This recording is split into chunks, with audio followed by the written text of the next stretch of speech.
bicara mati, semua orang pasti mati. Karena apa? Karena itu tidak diselesaikan Yesus di atas Golgota, itu tidak diselesaikan. Itu dampak dosa Adam tidak diselesaikan. Yang diselesaikan Tuhan adalah hubungan kita dengan Bapa dipulihkan. Jadi Tuhan tidak lihat lagi dosa Adam, kita hanya dampak kematiannya, tapi akibat dosa Adam itu tidak lagi mempengaruhi hubungan kita dengan Dia. Haleluya. Nah, ini yang tidak dipahami orang Muslim, ini yang tidak dipahami orang Buddha. Mereka pikir kalau mereka langsung Tuhan bisa. Orang ada persoalan yang di Eden ini yang nggak bisa diselesaikan dengan kebaikan saja. Ini harus diselesaikan dengan tebusan, yaitu oleh darah Kristus.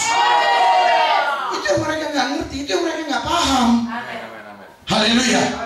Ya kalau mereka nggak paham ya wajar mereka seperti itu. Sampai heran kok orang itu bisa seperti itu. Atau malah kita ikut dia, itu tambah parah lagi.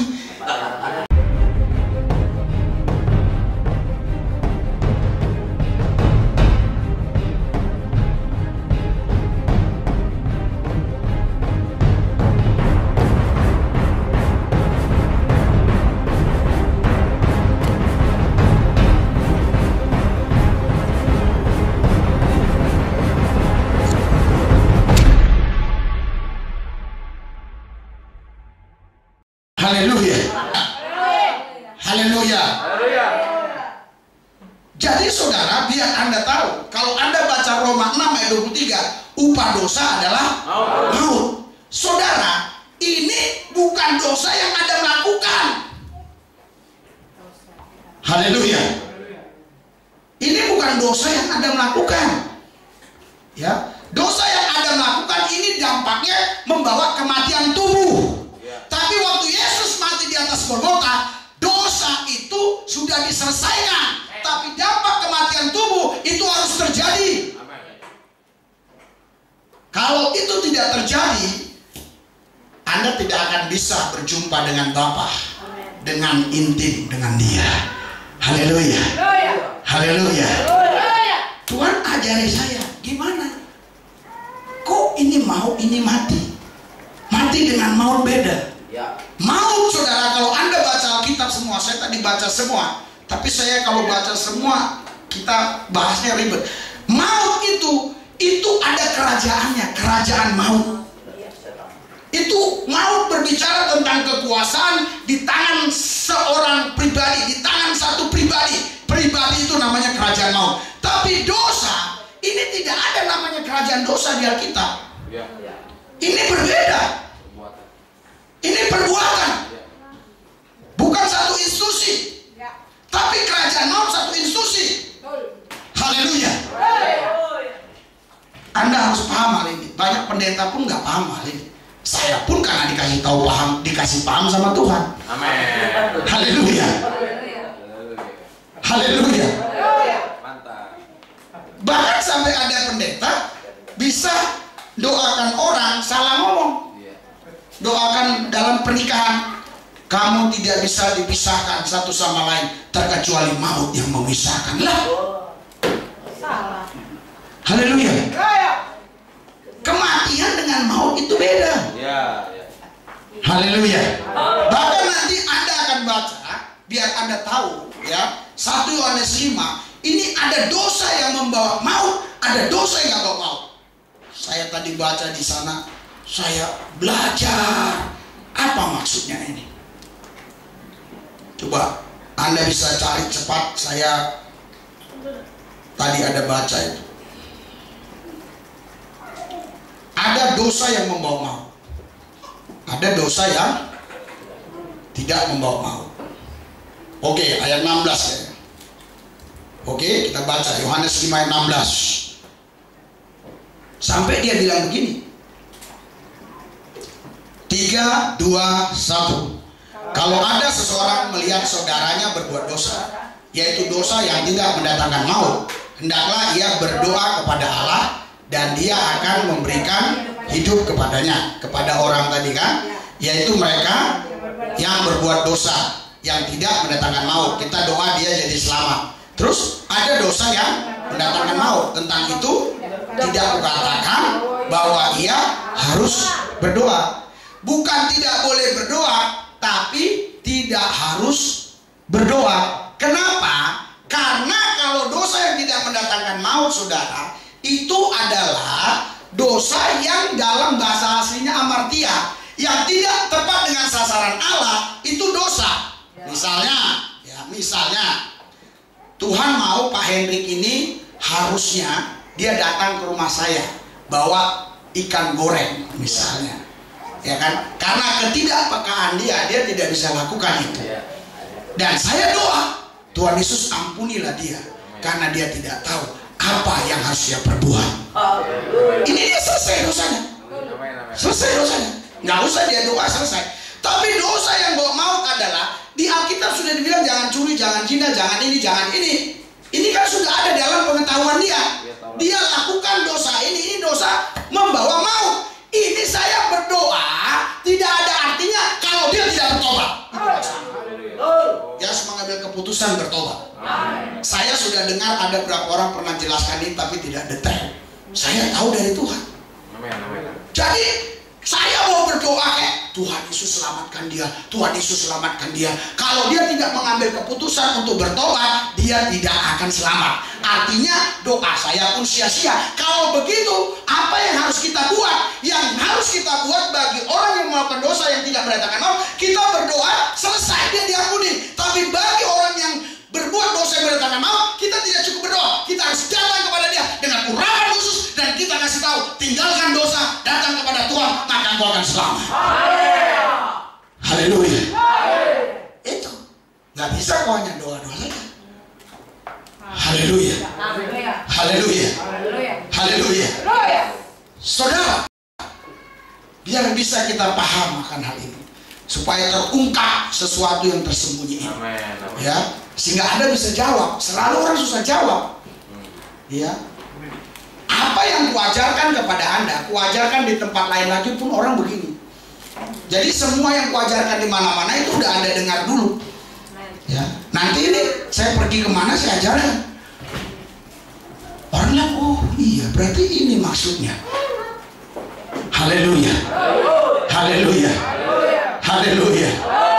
Jadi saudara, biar Anda paham, waktu Yesus ya membuat jalan untuk kita masuk ke surga, saudara, dia sudah menyelesaikan dosa-dosa kita.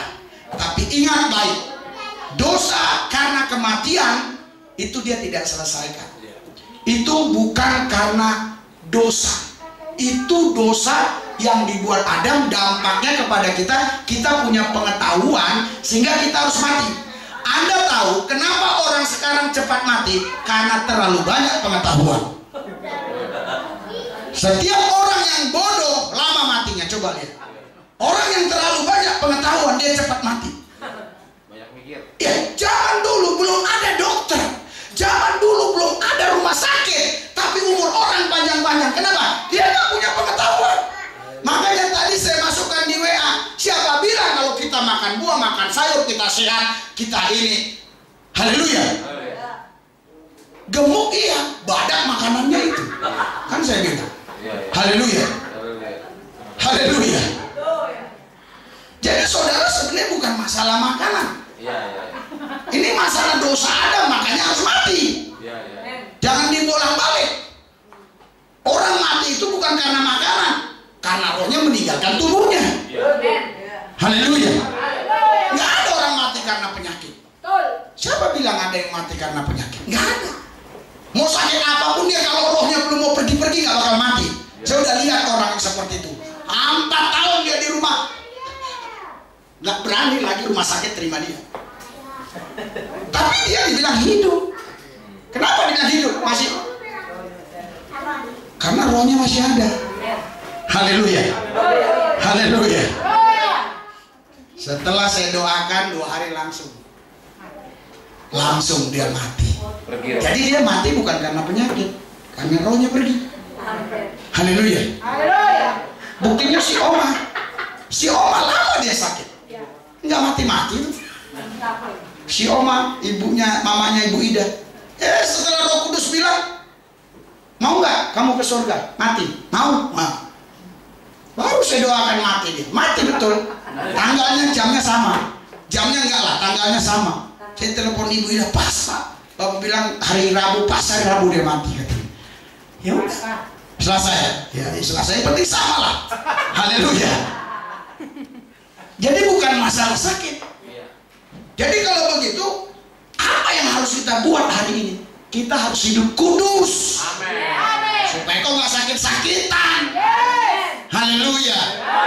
Udah nggak hidup kudus, makan sembrono, cepet mati lo. Percaya lo, mati lo. Tapi kalau lo punya hubungan intim dengan Tuhan, ya, oh, kambing bel. haleluya. Haleluya. Haleluya. Kalau bicara mati, semua orang pasti mati. Karena apa? Karena itu tidak diselesaikan Yesus di atas Golgota, itu tidak diselesaikan. Itu dampak dosa Adam tidak diselesaikan. Yang diselesaikan Tuhan adalah hubungan kita dengan Bapa dipulihkan. Jadi Tuhan tidak lihat lagi dosa Adam, kita hanya dampak kematiannya, tapi akibat dosa Adam itu tidak lagi mempengaruhi hubungan kita dengan Dia. Haleluya. Nah, ini yang tidak dipahami orang Muslim, ini yang tidak dipahami orang Buddha. Mereka pikir kalau mereka langsung Tuhan bisa. Orang Muslim pikir kalau dia bilang Allah dia bisa langsung selamat. Dia nggak tahu ada persoalan yang di Eden ini yang nggak bisa diselesaikan dengan kebaikan saja. Ini harus diselesaikan dengan tebusan, yaitu oleh darah Kristus. Itu yang mereka nggak ngerti, itu yang mereka nggak paham. Haleluya. Ya kalau mereka nggak paham ya wajar mereka seperti itu. Ya mereka nggak mengerti ya wajar seperti itu. Ya kita nggak usah sampai heran ke orang itu bisa seperti itu, atau malah kita ikut dia, itu tambah parah lagi. Haleluya. Haleluya. Ya memang dia nggak ngerti. Haleluya. Orang nggak ngerti mau diapain, nggak bisa. Ya, setiap undang-undang hukum itu pun sebenarnya bagi orang tidak mengerti harus dibebaskan. Makanya psikopat itu kalau dilihat psikopat bunuh pun bisa bebas. Kalau dia udah bunuh orang masih dicek kejiwaannya, jiwanya lain, kejiwaannya rusak, bebas ya, nggak dihukum dia, gila nggak? Haleluya. Siapapun itu, orang gila kalau bunuh orang nggak bakal dipenjara, karena dia nggak tahu. Kenapa kau harus menanggung dosa maut? Karena kau keburu tahu. Kenapa kau tahu? Harusnya kau gak usah tahu. Supaya dosa kau lakukan nggak apa-apa, nggak tahu. Tapi kau udah keburu tahu. Lewat siapa? Lewat saya. Nggak bisa lagi. Udah keburu tahu. Jangan kamu di belakang sana. Iya ya, mendingan dulu gua nggak tahu aja. Udah keburu tahu. Sudah keburu tahu. Haleluya. Haleluya. Makanya ada orang kan nggak doa pagi, nggak gereja, nggak apa, dia aman-aman aja kan. Dia nggak tahu. Tapi coba dia kejebak sekali. Dengar firman, dia udah tahu. Itu mulai hatinya terusik. Kalau dia nggak doa, mulai terusik hatinya. Kalau dia nggak gereja, mulai terganggu hatinya. Kenapa? Karena dia sudah tahu. Haleluya. Haleluya. Bagi orang yang nggak tahu ya udah nggak apa-apa, terserah dia. Jadi kita nggak usah pusing dengan dia. Memang dia nggak tahu. Tapi walaupun dia dibebaskan dari itu, tapi tetap kita bilang dia goblok, nggak tahu. Kita lebih pintar, kita tahu. Haleluya. Ada orang nggak tahu matematika, nggak tahu komputer, nggak tahu pakai handphone. Bisa nggak? Ada nggak orang yang begitu nggak tahu, yang gaptek? Ada yang kaya nggak? Ada. Di kampung saya dulu si Paningan namanya. Itu hartanya udah miliaran zaman itu. Ini orang terkaya di sana. Dia buta huruf. Tapi pohon karetnya saudara ada ratusan hektar. Dia buta huruf. Anaknya semua sekolah tinggi-tinggi. Lulusan tentara ada berapa orang, polisi, semua jadi orang-orang hebat anaknya. Tapi dia buta huruf. Haleluya. Bisa nggak dia kaya? Bisa.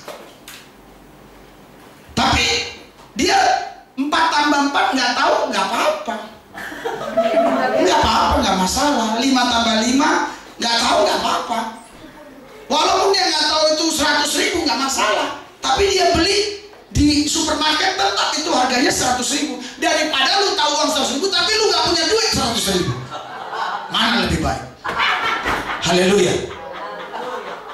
Mana lebih baik? Coba pilih. Sekarang makanya Tuhan mau kau hanya jangan tahu doang, tapi kau harus memiliki apa yang kau tahu.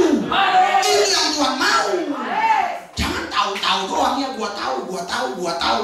Tapi kau nggak memiliki apa yang kau tahu. Hal ini Tuhan mau berkata kepada kita semua. Stop dosa-dosa yang mendatangkan maut. Hari ini kau harus bertobat, tinggalkan semua itu. Kau ikut Tuhan. Hargai jalan yang Tuhan sudah buat. Amin. Saya waktu doa menyembah tadi, indah kali bersama Tuhan. Indah kali. Saya udah puasa terus mulai hari apa itu sampai tadi. Indah kali sama Tuhan. Di situ disingkapkan Tuhan cara menjelaskannya. Oh iya ya. Betul. Haleluya. Haleluya. Lu jalan ke surga udah dia siapin lu. Saya baru ingat. Oh iya, ini contohnya jalan Wiri ke Brunei. Nggak seperti jalan Sumatera Utara dari di Bangkahuni sana, dari mana sana, dari Palembang coba ke Medan. Lobang semua. Haleluya. Jadi kalau kau berjalan di jalan lobang-lobang, ya nggak nikmat. Haleluya. Kau ini bukan hanya masuk surga, bukan. Tapi waktu mau masuk surganya jalannya pun nikmat. Iya. Coba lu masuk surga, oke. Pasnya kelepak. Memang masuk juga. Haleluya. Tapi lu capek di jalan. Sampai lu di surga, semua orang sudah menyembah di sana. Lu gak bisa menyembah, kecapekan, ketiduran. Besok malaikat datang. Lu di sini bukan untuk tidur, tahu katanya. Lu untuk nyembah. Haleluya. Ya malaikat, saya kecapekan. Jangan-jangan kau gak percaya Yesus. Jangan-jangan kau gak hidup dalam firman. Malaikat yang satu lagi rupanya matanya lebih cerih. Betul Joy, katanya. Kan ada malaikat dua ini. Betul Bu. Kenapa? Lihat, dia tidak berpakaian pesta. Dibuang. Lu baca di Alkitab. Betul. Berpakaian pesta. Ini pesta nak domba, kau harus berpakaian pesta. Amin. Yang kau lihat pakaianmu. Haleluya. Kau lihat batik-batikmu, bukan itu. Haleluya. Amin. Iya. Kau sekarang sudah betul-betul tinggal nikmati aja sebenarnya. Tinggal nikmati. Indah gak usah itu.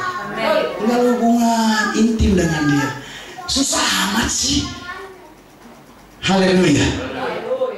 Saya tadi dapat 4 itu. Kenapa saya ke surga?